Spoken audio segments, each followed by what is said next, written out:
Hello friends, heritage ട്രിപ്പിൻ്റെ ഭാഗമായി ഇന്ന് നമ്മൾ ആഗ്രയിലെ താജ്മഹലും ആഗ്ര ഫോർട്ടും മറ്റ് കാഴ്ചകളും കാണാനായിട്ടാണ് എത്തിയിട്ടുള്ളത്.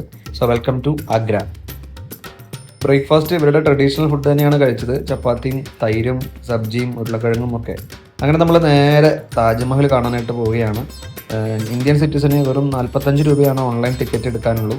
പിന്നെ അതിൻ്റെ ഉള്ളിലേക്ക് താജ്മഹലിൻ്റെ ഉള്ളിലേക്ക് കിടക്കണമെങ്കിൽ 200 രൂപയുടെ എക്സ്ട്രാ ടിക്കറ്റ് കൂടി എടുക്കണം. അങ്ങനെ ടോട്ടൽ ഒരു 250 രൂപ ഉണ്ടെങ്കിൽ ലോകത്തെ 7 അത്ഭുതങ്ങളിലൊന്നായ സുന്ദരമായ താജ്മഹൽ നിങ്ങൾക്ക് കണ്ടിട്ട് വരാം കേട്ടോ. താജ്മഹലിൻ്റെ 3 ഭാഗത്തും ഓരോ ഗേറ്റ്, ഈ കാണുന്നതാണ് ഗേറ്റുകൾ. നമ്മളിപ്പോൾ പോകുന്നത് വെസ്റ്റ് ഗേറ്റിലൂടെയാണ്. ഗേറ്റ് കടന്ന് അങ്ങോട്ട് ചെല്ലുമ്പോൾ നമുക്ക് ഈ മാജിക് കാണാം കേട്ടോ.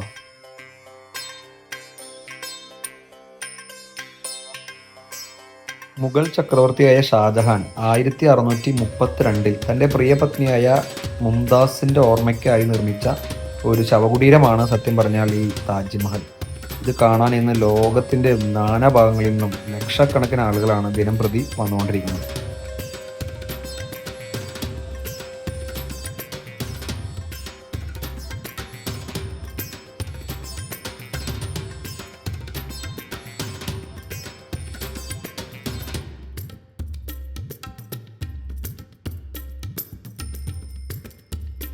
ഇപ്പോ ഷാജഹാൻ ചക്രവർത്തി തന്റെ പത്നിക്ക് വേണ്ടി പണിത് കൊടുത്ത ലോകത്തെ 7 അത്ഭുതങ്ങളിൽ ഒന്നായ താജ്മഹലാണ് ഈ കാണുന്നത്.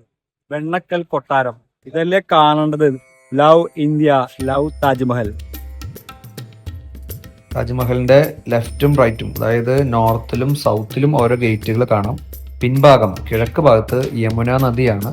വെസ്റ്റ് ഗേറ്റിലൂടെയാണ് നമ്മളിപ്പോൾ പ്രവേശിച്ചത്. നമ്മളതിൻ്റെ ഉള്ളിലേക്ക് പ്രവേശിക്കുകയാണ്. ഇത് താജ്മഹലിൻ്റെ ഉൾഭാഗത്തു നിന്ന് മുകളിൽ നിന്നുള്ള വെസ്റ്റ് ഗേറ്റിലേക്കുള്ള കാഴ്ചകളാണ്.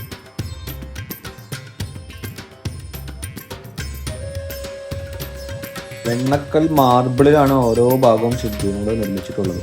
കൂടാതെ കുറേ ഡയമണ്ട്സും കല്ലുകളൊക്കെ പതിച്ചിട്ടുണ്ട്. അത് സൂര്യോദയത്തിനും സൂര്യാസ്തമയ സമയത്തൊക്കെ വെട്ടിത്തിളങ്ങുമെന്നാണ് ഇവിടുത്തെ ഗൈഡ് നമ്മുടെ അടുത്ത് പറഞ്ഞത്. താജ്മഹലിൻ്റെ ഉൾഭാഗത്ത് വീഡിയോ റെക്കോർഡിങ്ങോ ഫോട്ടോഗ്രാഫി അലൗഡ് അല്ല. നമുക്ക് അതുകൊണ്ട് ദൃശ്യങ്ങൾ അവൈലബിൾ അല്ല. പിൻഭാഗത്ത്, അതായത് കിഴക്ക് ഭാഗത്ത് കാണുന്നതാണ് ഈ യമുന നദി. വളരെ മനോഹരമായ ഒരു നദിയും നല്ല കാറ്റും എപ്പോഴും വന്നുകൊണ്ടിരിക്കുന്ന സ്ഥലത്ത് അല്പസമയം നമ്മൾ വിശ്രമിച്ച് ബാക്കി കാഴ്ചകൾ കാണാനായിട്ട് പോകുന്നു. അകത്ത് സെൻട്രലായിട്ട് മുംതാസിൻ്റെയും തൊട്ടടുത്ത് ഷാജഹാൻ്റെയും ശവകുടീരങ്ങൾ നമുക്ക് കാണാം.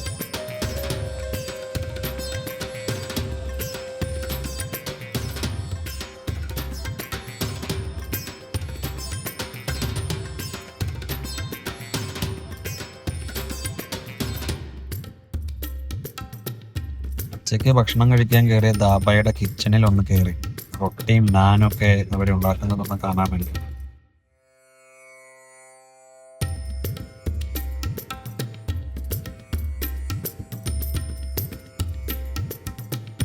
നല്ല ഫ്രഷ് വെജിറ്റബിൾസ് ആണ് ഇവിടുത്തെ മറ്റൊരു പ്രത്യേകത. കണ്ടു കഴിഞ്ഞാൽ നമുക്ക് എല്ലാം ഉച്ചയ്ക്ക് തിന്നാൻ തോന്നും. ഇവിടെ കൂടുതലും വെജിറ്റേറിയൻസ് ആയതുകൊണ്ട് തന്നെ ഡിഫറെൻറ്റ് ഓഫ് വെജിറ്റബിൾസ് അവൈലബിൾ ആണ്.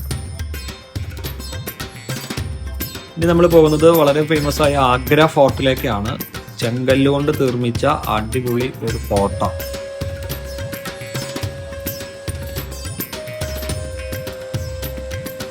മുഗൾ ഭരണകാലത്ത് അക്ബർ ചക്രവർത്തി പണി കഴിപ്പിച്ച ആഗ്രയിലെ പ്രധാനപ്പെട്ട മറ്റൊരു ആകർഷണമാണ് ആഗ്ര ഫോർട്ട്.